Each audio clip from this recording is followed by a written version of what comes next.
Kendrick Lamar doesn't get the credit he deserves for being a street dude. Now, it's not like that's something somebody should get credit for, but people sort of overlook his street history, his history of being a pyro, his history of being a gang member, his history of really being a street dude. Because of Kendrick Lamar's history in the rap game, people overlook that and they view him as like a nerd. Here's an industry vet, Lord Jamar, like labeling Kendrick Lamar as a nerd, like, right, labeling him as somebody who's not really from the streets of LA or Compton. Kendrick is him, my boy. Okay, to you he is. They didn't ask you the question, though. They asked me the question. And in my opinion, Game is that guy, okay? Compared to Kendrick. You know? Kendrick was like supposed to be a nerd or just a regular guy. Now all of a sudden he's like a gangbanger or some shit like that. Like, what the is that all about, too? I think, you know what it is? Snoop passed him the torch and labeled him the king. But it's like, okay, but that doesn't mean you just all of a sudden now pick up this gangbanging torch if that ain't what you've been doing. Drake would even call Kendrick Lamar's street reputation to the carpet on Family Matters, where he would rap, "You know who really bang a set? My ninja YG. You know who really bang a set? My ninja Chuck T. You know who even bang a set out there is CB," saying that those dudes are real reputable gang members who can bang their set, but Kendrick Lamar is faking it. It's always been odd how the industry has one perception of Kendrick Lamar. However, people from his hometown, people who grew up with him, have a whole different perspective. People who grew up with Kendrick Lamar, who watched him grow up, who are from Compton, reputable dudes, they all say that Kendrick Lamar ain't a nerd, right? That Kendrick Lamar ain't a civilian. Kendrick Lamar ain't this dweeb. Kendrick Lamar is a real West Side pyro. Kendrick Lamar is really somebody who is really out here in the streets getting to it. Somebody like Glasses Malone would take to Twitter to defend Kendrick Lamar from Lord Jamar calling him a nerd and saying he just started gangbanging once he got into rap.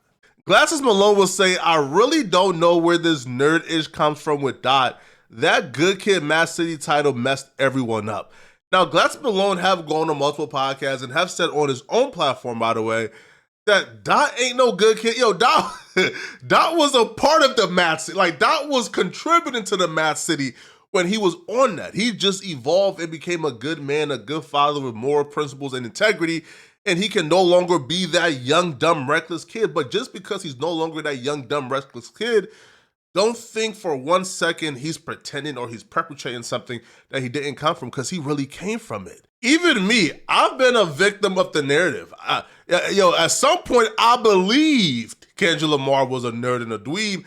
That's until I had conversations with people like MacWop, who would vouch and say, "Yo, this man is not who y'all think it is, bro. Like, he's not an innocent angel. He's not some type of sweet dweeb. He's not a mark. Kendrick will really get busy, bro. Right? Like, he's really a grimy, greasy dude from the projects who changed his life and elevated." And this one video in particular, man, by Geek It Up, it really helped me understand how complex Kendrick Lamar and his history is. I see this nigga Dave and K-Dot chasing a nigga. They jump a nigga. He thought I was somebody else, bro. He low-key tried to press me. See, Kendrick grew up in the hood, like really grew up in the hood. What's Kendrick's name from Westside? The good kid in a mad city. This phrase, often used to describe Kendrick himself, paints a picture of someone surrounded by chaos, but remaining untouched by it. However, this isn't the real story. For one, the title Good Kid, Mad City isn't just about Kendrick. It represents every kid who grew up in Compton, not just those who avoided gang life, but every single child shaped by their environment. The half of the story of kids in Compton is just basically good kids in a mad city. I feel that we all good kids in a mad city. You know what I mean? It all stems from being a kid, and it's just the shit you exposed to. You know what I mean? I was exposed to it too. No one is born evil. It's the...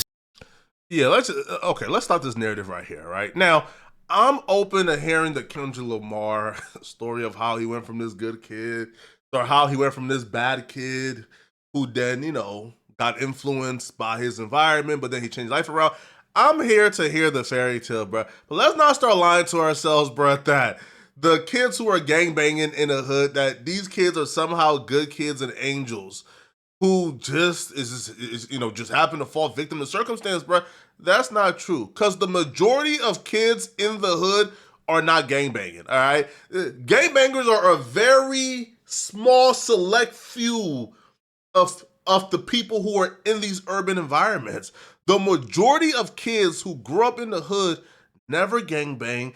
They probably got gangbang homies, but they never gangbang. They never hop in the streets. They don't do crime. They are hardworking civilian. Criminals make up a very small portion of people in the hood. So without a question, the people who choose to grape, pillage, and terrorize their communities, those are the bad apples. And the people who choose not to, they're the good apples. If we're just falling into your very definition of good and evil, because even good and evil itself is too dynamic to even really be a thing. There's no such thing. It's just a string of actions.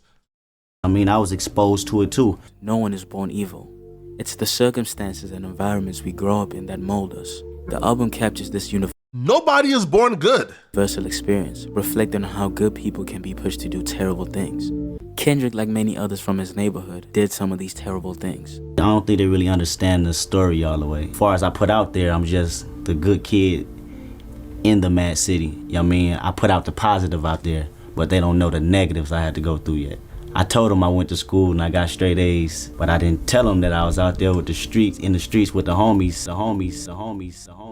Kendrick was like supposed to be a nerd or just a regular guy, and now all of a sudden he's like a gangbanger or some shit like that. Like, the idea that you have to actively join a gang to face violence or life-threatening situations is laughable. Even if Kendrick has never raised a flag, that wouldn't mean he wasn't deeply affected by the chaos he grew up around. We all know K-Dog grew up in a dangerous Piru neighborhood in Compton, surrounded by gang culture and violence. His father moved the family to Compton after Kendrick's mother gave him an ultimatum to leave the streets. But the city of Compton turned out to be just as dangerous as Chicago. Despite their efforts to shield Kendrick, the reality of gang life was unavoidable. Hey kid, where the pump at, nigga? Don't make me go get that. Go get the pump. Go get the pump. Wait, Kendrick Lamar was actually born in Chicago. Wait, he wasn't born in... Oh, wow. See, bro, I didn't even know that, bro. But that's also, too, one of the things where it's like, yo, we're moving for a better life and you choose to move to Compton. It's kind of like, what? That's so counterproductive. It's crazy. You're born in Chicago and you're trying to avoid your son being a Chicago YN. So you move to Compton, a Piru neighborhood, for your son to be a LA County YN. It's absolutely no difference between a Chicago YN and a LA County YN. I'll be real. The LA County YN is probably worse. It's probably worse, right? Because you can probably become a Chicago YN and then get out the streets. If you become an LA County YN, bruh, it's so much structure, it's so many rules and discipline, bruh, that when you get into that system, bruh, you not getting out, right? It's too much structure. Usually when you want to get out, bruh, you get out by death, right? You not getting out that gang, bruh, scotch-free. You got to leave hurt. Chicago is so like undisciplined and so scattered, bro. You could be in a gang one week and then next week say, I'm done with it. It's a Compton thing. Death and loss were constants in his world. By the time he was 8 years old, he had witnessed 2 murders. And as a teenager, Kendrick felt the pull of the streets. His father, after recognizing where Kendrick was headed and seeing the kind of company he kept, had a serious conversation with him. My father said, "I don't want you to be like me." I couldn't grasp it at the time. He told me about his mistakes and warned me not to make the same ones. His father was a street dude, and now he was seeing his son heading down the same destructive path. So he tried all he could to steer his son in the right direction. But still, the pressures of the streets were too strong. That man knew a lot, but not enough to keep me past them streets. Kendrick, where you at? My pops was still, you know what I mean, bumping his head too, but at the same time, he always had so much of a love for me. He'd give me the wisdom in the game to say, you know what, I did that, don't do that. Mm-hmm. And sometimes he could stop it, sometimes he couldn't, because I still had my friends surrounding me in the community. Lil L, Kendrick's best friend since elementary school, represents the Piru set. He became widely known after appearing in noisy Compton. L's life has been turbulent, marked by time in and out of jail since his teens. His mother's addiction to crack during his early years left him reliant on care from others in the community. Jason Keaton is another one of his close childhood friends. He lost his mother in the 6th grade. And by the time he was 14, he was fully immersed in the Westside Piru gang. In 2007, Jason was sentenced to 21 years in prison. After he got arrested, he asked Kendrick to look after his younger brother, Chad. Tragically, Chad was killed in a drive-by shooting in 2013, leaving Jason with immense guilt for introducing his brother to the gang lifestyle. Kendrick also felt guilty for being unable to protect Chad, as he had promised. I felt more safer in Afghanistan than I did when I do here. It's constantly, you have to watch cars going up and down your street. When you walk outside your house, you want to see who's out there before you step too far outside your front door now. Chad was a really hard one for Kendrick. It was really hard for him because Chad was like younger than us, you know, like a little bro. J-Man, another childhood friend.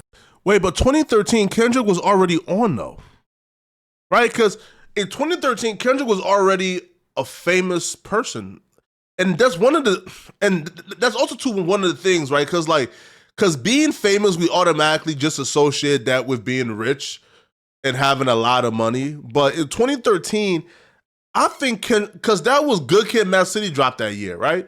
So in 2013, I think Kendrick could have taken Chad out the hood, but I'm not saying he didn't. I'm saying he probably could have, but that's your first check. You probably can't take everybody with you. But that's a hard thing though, right? But yeah, I kind of wonder, why was Chad still in the hood? Why wasn't he with Kendrick in 2013? Friend faced a similar fate. My big brother was from the hood, you know what I'm saying? So his name J-Man, you know what I'm saying? A member affiliated with a known gang. He found himself going to prison for 25 years. You feel me? I ain't had no daddy or no mama at the time. Some of his other childhood friends are Lil Ducky, J Real, and Yang Yang.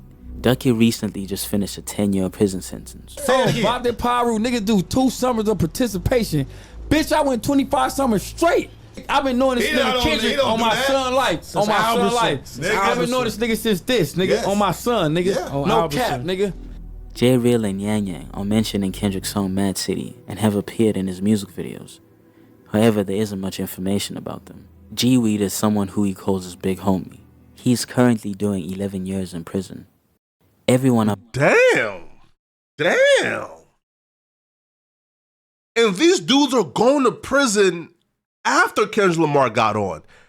Yo, I want to know the story behind that, yo, because we automatically assume, because let's say we're civilians, we automatically assume, yo, if you come from a particular gang, as soon as you get on, as soon as you get some paper, extortion is coming.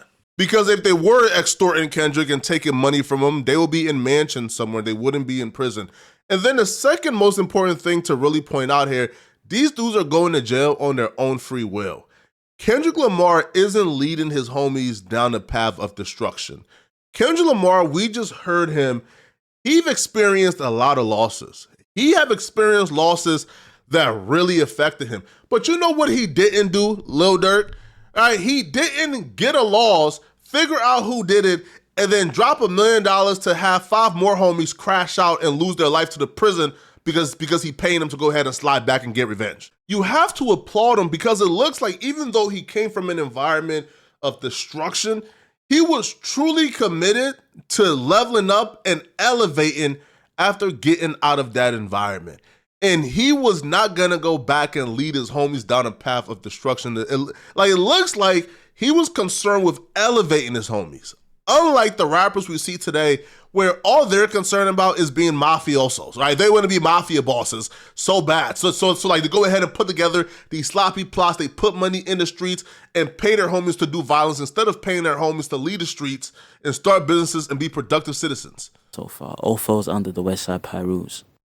Unlike his friends, Kendrick had the stability of a father who provided guidance and a mother who avoided addiction. Despite this, he didn't shy away from joining his friends in their activities. They smoked, drank, committed petty and serious crimes, fought rival neighborhood kids. He was even banging the set for a time. Here's the thing about gangbanging. I was born in that area where you have to be affiliated. Gangs is my family. I grew up with them. Everything from Good Kid, Mad City actually happened to him. Kendrick's been making Good Kid, Mad City since I known him. So for me, it was like, all those stories, it was just like, you know, finally people get to hear the truth, you know what I'm saying? Did you really meet a woman in a shopping center, or did that actually happen? Yeah, definitely. It was us being depressed because something just happened to our homeboy, tragic. Right, yeah. And when we got confronted by this lady inside of a shopping center, that was the actual moment that really transpired, to me actually making a change in my life. Drinking habits, you'll see when I have them. Yeah. You'll see smoking habits. That was me. You? That the guy laced. Oh. Reason why I don't smoke, and it's in that album. Who's the motherfucker that laced your shit? It's in the story. Side note, real quick, yo, I miss when rappers change in my life. Yo, I miss when rappers were like doing interviews like this. That was me. You? That the guy laced. Oh. Just talking, being a regular person. Today, the ecosystem of rap, it runs on rappers being mysterious because fans are so weird that they don't support you or they lose respect for you or they don't value you if you are easily accessible. So now Kendrick Lamar, when you see him do these interviews, do these music videos, operate in public, he tries to exude aura and damn near try to be Christ-like in terms of like how he walks, his mannerism, his everything, opposed to back then when your rappers were just themselves. I don't know. Reason why I don't smoke, and it's in that album. Maybe I'm weird. Maybe I just laced your shit. It's in the story. Sing About Me is definitely a true song. My partner talking to me, speaking on the story how I was there, when his brother passed, and I got to watch him take his last breath. Him, respecting I was down for his brother no matter how much they called him a delinquent. And if I happen to pass before your album drop, I want you to tell this story. Sing about me. Make sure you sing about me. And he definitely passed too. When he was 15, he got stomped out. And this wasn't the only time this happened. It's almost normal when you're from where he's from. For example, Kendrick has a childhood friend he started rapping with named Antonio, aka Cannon. Do you know a guy called Cannon? My dude Antonio. Here's a clip of him telling a story of when he and Kendrick were attacked and had to fight a group of dudes. We were walking to the swap meet to get some t-shirts or whatever, and these dudes were like, "Hey, where you from?" And I just walked out. Kendrick was walking with me. And then I just felt knuckles go, bah! It hit me in the back of the head. And I'm like, I spun around and clipped him on the chin. Kendrick was like, "Hey!" And he fighting with like two dudes. I don't know what came over us. We turned into like wild Tasmania devils or something because we was able to beat up 4 dudes with just 2 of us, and we both short. It was the adrenaline that just had us like, y'all not about to just pick on us and beat us up. Like, nah. Yeah, buddy, I'm not. Hey, listen, man. All right, listen, bro. I'm not buying it, bro. Yo, y'all can't just keep telling stories, bro, where, Kendrick Lamar ain't never took an L in life, homie. He ain't never took an L. Yo, y'all tell stories about Kendrick, bro, like he's Jesus, bro. Yo, it was 2 of us. We beat up 14 dudes. Yo, it was 2 of us. 20 dudes came out to swap meet to try to jump us, bro. And Kendrick Lamar beat up 19 of them. I beat up 2 of them. Nah, homie. 2 of y'all beat up 4 dudes, bro. Stop it, man. It's not happening. I'm not buying it. Eventually, Kendrick started to realize how lucky he was. He had everything his friends didn't. Loving and supporting parents, and a talent that could help him escape his environment. At the same time, he was also starting to see the consequences of their choices. I was probably the only one in America with an actual active father in his life. I don't know. Well, at least in Compton. I bumped my head a few times, but what they didn't have, what I had, was somebody to say, "All right, you bumped your head, now you see what happened? You in back of a police car. See what happened? You at the station." In one interview, Kendrick recalled picking up his best friend Lil L and pleading with him to join him at the studio. But L refused, saying that he had to put in work and do his thing. Hours later, he was arrested. What struck him most was the realization that if he hadn't been in the studio, he would have definitely been with L, committing the same crime, and he'd likely have gone to jail too. From that moment on, their paths diverged. In a 2011 interview, Kendrick admitted he was almost sent to prison himself. He had been arrested and often faced dangerous encounters with police. To this day, Kendrick avoids sharing specifics about that period of his life. He knows how people fixate on negativity, and he doesn't want to glorify a lifestyle that destroyed so many of his loved ones. I don't think that's why Kendrick Lamar don't speak on it. Kendrick Lamar doesn't rap about those things or do interviews and talk about it because Kendrick Lamar understands the value in being looked at as a good kid who overcame a bad environment. Kendrick Lamar, unlike these other dumb rappers, bro, who believes the value lies in just being looked at as tough by other ninjas, Kendrick Lamar understands, bro, that street dudes, is probably like 5% of the consumer population of hip hop. He understands that if he presents himself as just a good dude who overcame an environment, people are going to root for you. Opposed to doing interviews and talking about robbing grandmamas and talking about selling dope to babies and talking about killing this person and killing that person and banging on that person and beating up this op and chasing down this person and stealing in dice games. When you discuss that, a stigma comes with you, right? You're unable to be marketed fully. And Kendrick Lamar being under or having a toolage available to him from people like Top Dog and Punch, those are professional dudes from the very beginning. So when Kendrick Lamar joined TDE as an up-and-coming artist, he wasn't allowed to rap about no Pyru, this, gang banging, this, banging. No. Those dudes are some real serious dudes and real members. They were not going to allow Kendrick Lamar to self-snitch on records. So Kendrick Lamar had to find different things to rap about, and now he's already Kendrick Lamar. He's not about to stigmatize himself. Can you imagine if Kendrick Lamar was out here like ramping it up? You think he's performing at the Super Bowl? Absolutely not. Even Snoop Dogg, one of the biggest rappers in the world. The Super Bowl, the NFL almost didn't allow Snoop Dogg to perform. They had to make Snoop Dogg promise he wouldn't wear or represent anything Crip, and he still broke that rule by Crip walking, but that's how being a gangbanger is stigmatized. So I don't feel like he didn't want the audience to fixate on it and it'd be a negative influence on the audience. I feel like Kendrick Lamar, knowing how marketing, how being marketable works, he didn't want that to follow him when he tries to work with these big brands. Instead, he's committed to being a voice of change. When you think of Compton, all you think about, glorifying street violence. Me coming from the area and, seeing all my uncles and really seeing that lifestyle, I wanted to, bring something different to the table. And from Compton, I could have easily came out and said, I did this, I did that. Wait, hold up, bro. Something suspicious is happening here. Wait, hold up. Something suspicious is happening here. Look at Kendrick Lamar's beard. Look at his beard. How in the world? How in the world? How in the world do you grow? Oh, wait, hold up, son. Hold up, son. Hold up, son. How in the world? You can't even see it, man. Yeah, right here. How in the world do you grow this beard? Nah, hold up, bro. Y'all gotta see this, man. Nah, hold up, son. That beard was super patchy. Let me find out that Kendrick Lamar got beard surgery. What? Kendrick Lamar beard surgery. Wait, what? Yo, look at... Wait, let me see, man. Come on, son. Come on, bruh. This ain't the same beard, bro. This ain't the same beard. Come on, bro. Nah. Come on. This ain't the same beard, bro. Did bro get beard surgery?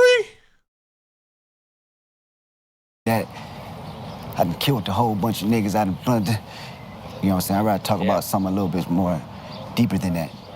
The reasons and the problem and the solutions behind it. He sees his role as a person who's showing a better path, even though the darkness of his past still seeps into his music and words. This is the side of himself he tries to hide from the public. Come the on, bro. Shadow self.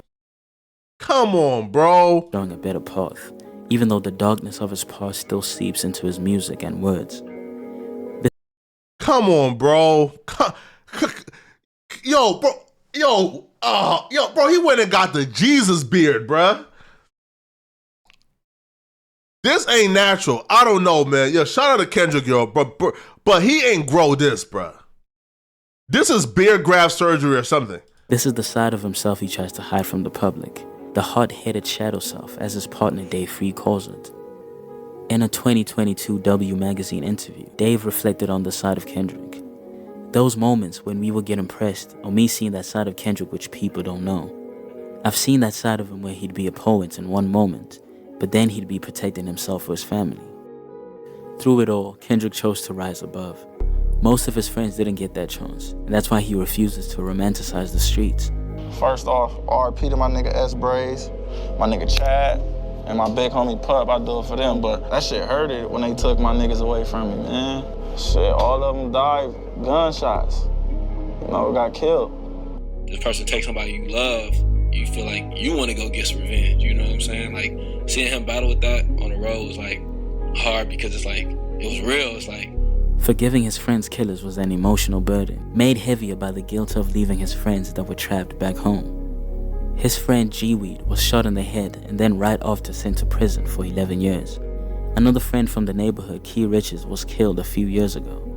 He gave him a little tribute while he was performing on SNL. Because of all the people he's lost, he has made it a priority to uplift his community and give back to those he grew up with that are still around.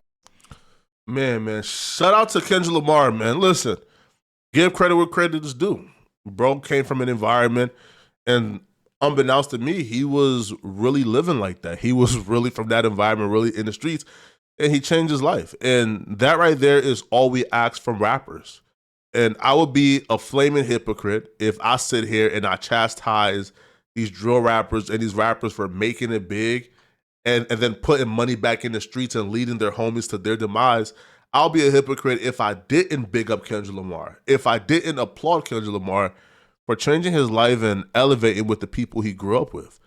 Y'all let me know in the comment section, what do you guys think, all right? But if you're still watching this, click on this video here somewhere on my screen to find out how these gang podcasters try to jump their guest mid-podcast for saying this. Click on this video here to find out what I'm talking about. I'm out of here, folks. Peace.